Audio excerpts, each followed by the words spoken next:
Contexto Digital. Luis Fernando Gallardo ya con nosotros para hablar de temas digitales. Luis Fernando, buenos días. Bienvenido, qué gusto tenerte en el estudio. Diana, Juan, muy buenos días a todos. Pues hoy queremos platicarles acerca de unos documentos que se filtraron acerca de Facebook en una investigación que hace el diario The Guardian, en la cual en estos documentos se filtran prácticamente las instrucciones que tienen que seguir los administradores de contenidos de Facebook. En ellos se establecen y se definen cada una de las acciones o de los tipos de criterios que tienen que adoptar para dejar o no dentro de Facebook dichas publicaciones.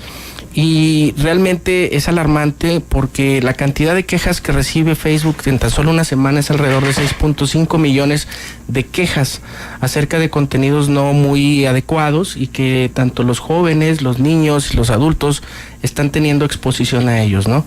Y, por ejemplo, uno de los criterios que utilizan los diferentes administradores de Facebook a través de, obviamente, de códigos y de configuraciones. No es que ellos lean todos los comentarios, no es que ellos quiten o borren comentarios, sino que setean las configuraciones dentro de esta plataforma y la plataforma los deja o los quita dentro de los contenidos.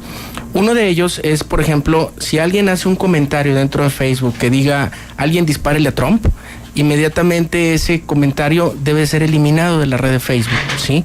Es uno de las configuraciones que estos administradores tienen que realizar.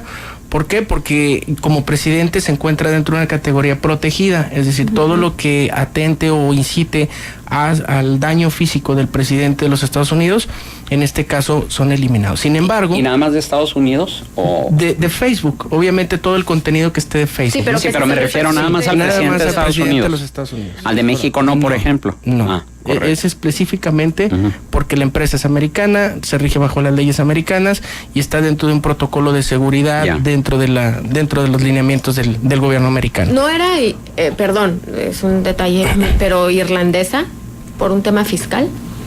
No te entendí, perdón. O sea, no es más bien una empresa irlandesa que... Bueno, factura desde Irlanda. Sí, factura, pero por ejemplo, tiene ciertas distribuciones de sus bases de datos dentro de sus servicios. Ya, los servidores están en Estados Unidos. Hay algunos en Estados Unidos y otros fuera de ellos. Sobre todo las leyes que se aplican en lo que tienen ellos en California son todavía más cerradas, todavía más duras que en el resto de la propia Unión Americana. Entonces te dicen, si alguien dice dispárele a Trump, debe ser eliminado. Sin embargo, puedes tú poner, para romperle el cuello a una perra, asegúrese de aplicar toda la presión en la mitad de su garganta, o vete a la fregada y muérete. Esos no se quitan, ¿sí? Dice, porque no son considerados amenazas creíbles. Esos son uno de los criterios que se rige Facebook en este caso. Los videos que muestran muertes violentas son marcados como perturbadores, pero no son borrados de Facebook. O sea, nada más te advierten que son perturbadores, pero no son eliminados, ya que según el criterio de Facebook ayudaría a exponer a aquella gente que tiene alguna enfermedad mental y que sirva como como un mensaje hacia otras personas de que no debas o no te comportes de esa manera. Algunas imágenes de abuso físico no sexual y de intimidación a niños tampoco las eliminan, ¿sí? A menos de que haya un componente sádico. Y como hemos visto múltiples violencias hacia los niños, hacia los jóvenes, al bullying, no hay la parte de violencia sádica, tampoco hay esa violencia sexual explícita, pero a final de cuentas hay una violencia psicológica que marca y que expone a estas personas, sobre todo estos menores de edad, dentro de la red social. Oye, y ahí me llama la atención porque esto es bien interesante, este tema de los administradores de contenido, porque luego la mayoría de los usuarios se imaginan que es como una plataforma donde reina la anarquía, ¿no? Y entonces ahí puedes poner cualquier cosa, que al cabo nadie te lo controla. O sea, finalmente tras de esto hay seres humanos leyendo del contenido y detectando palabras clave y eliminando comentarios. Y entonces esto de los menores llama mucho la atención.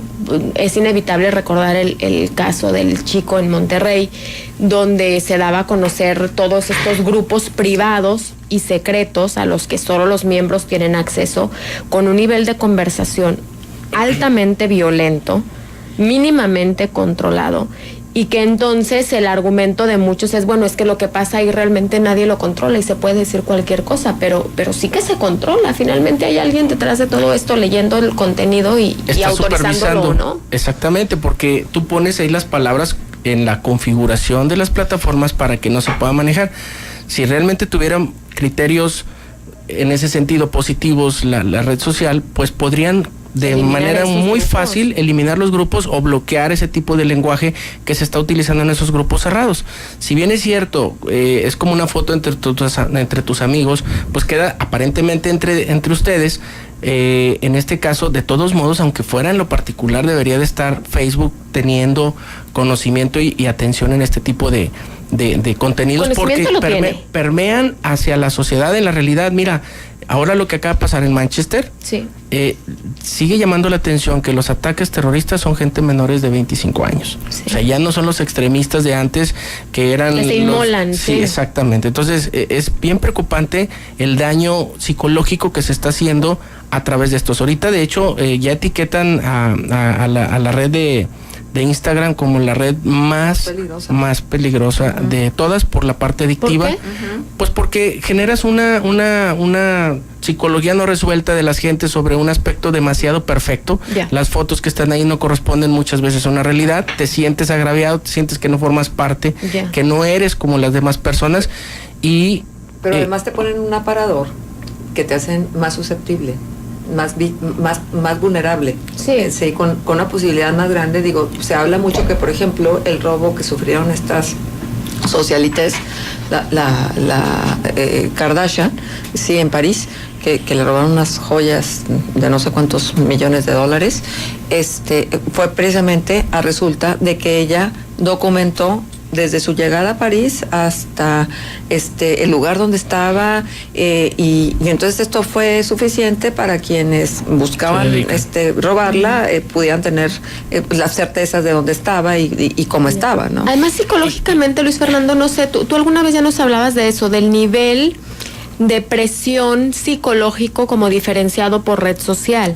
Y entonces en Instagram normalmente estás rodeado o estás expuesto, pues ahora sí que a parámetros muy altos, ¿no? O sea, a seguir a celebridades, a figuras como muy de referente.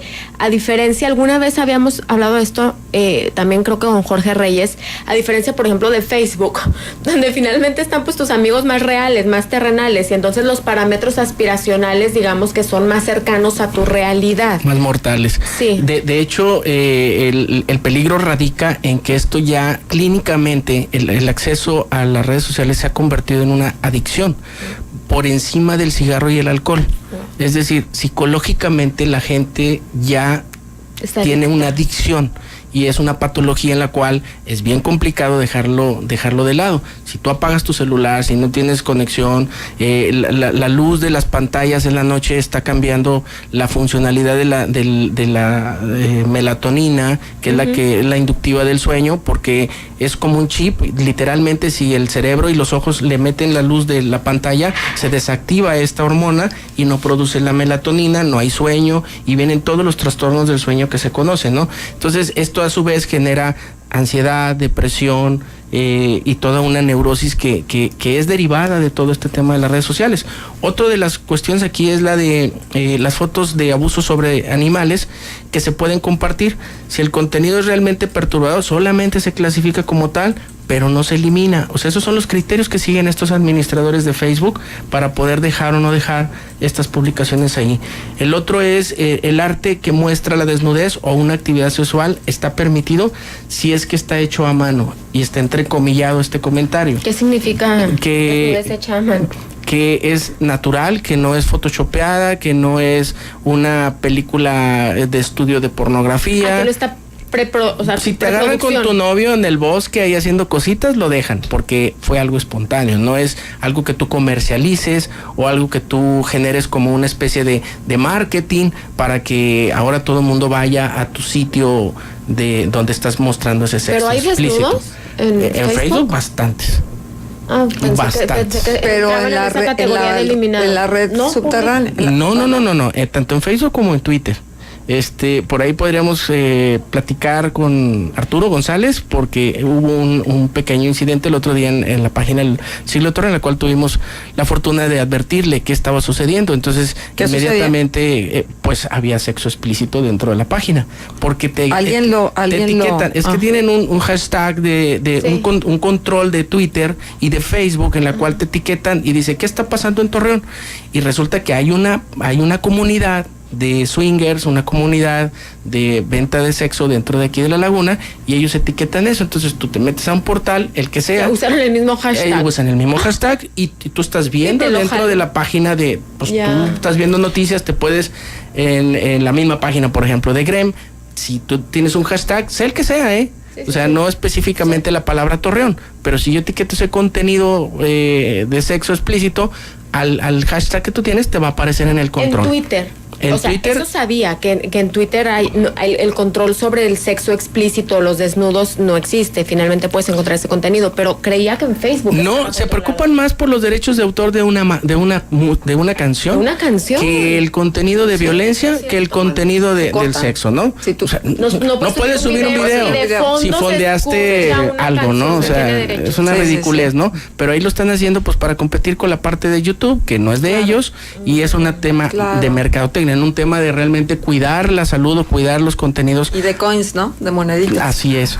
Y por último, Facebook permite la retransmisión de videos de intento de autolesión, ya que no quiere censurar o castigar a personas en peligro. ¿Esos son los criterios? O sea, no importa, si yo veo que una jovencita se está cortando, como es ahora tan frecuente, el famoso cutting, lo puedo dejar en la ballena.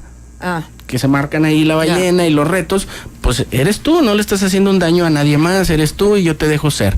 ¿Por qué? Porque sabemos que el morbo genera mucho tráfico, genera mucha exposición, y eso es igual a dinero para la venta de todo el tema de mercadotecnia. Estamos interactuando con base a nuestro cerebro reptiliano, totalmente, y el hemisferio estamos cruzando la línea, Marcela, y es bien peligroso lo que está ocurriendo. Y ¿sabes qué? Ha habido suicidios transmitidos en vivo. Y ¿sabes qué es lo difícil? Bueno, si en Estados Unidos y en los países que ya están un poco más avanzados tratan de legislar, aquí ningún candidato está preocupado absolutamente nada por eso, cuando todos los días nuestros hijos y nuestros jóvenes estamos expuestos a esto. No ha habido una política de nada.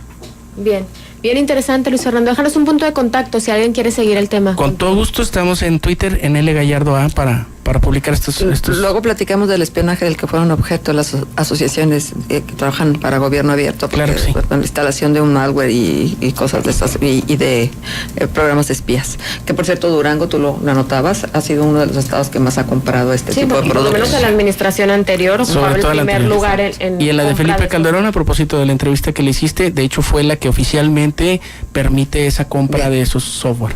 Bien.